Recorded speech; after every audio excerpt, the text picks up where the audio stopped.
மழை பெய்யாத நாட்கள் குளிர் காற்று வருமா?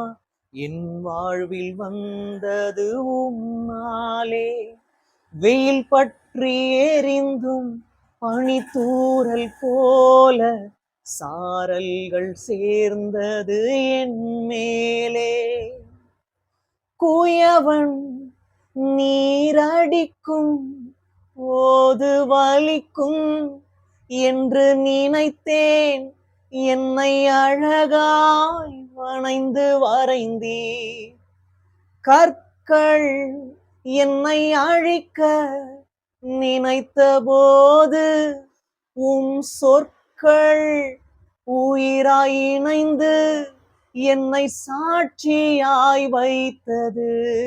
உம்மை நினைத்தால் மெய் சிலிர்க்கும், பொய் விலகி கவிதை பிறக்கும், சிரிப்பும் சிரித்து மகிழும். நீங்க பாருங்க, இது பாடலாவே இருந்தாலும் இதுல இருக்கிற உள்ளாழங்கள் அவ்வளவு எளிதாக நாம் புரிந்து கொள்ள முடியாது. எப்பொழுது புரிந்து கொள்ள முடியும் என்றால், நீங்க நல்லா பாருங்க, இதுல ஆரம்பத்துல இருந்து முடிவு வரைக்கும் தேவன் ஒரு விஷயத்தை மட்டும் தான் சொல்றார். என்ன ஆனாலும் நான் தான் உனக்கு துணையா இருப்பேன். அதனாலதான் உருவாக்கிய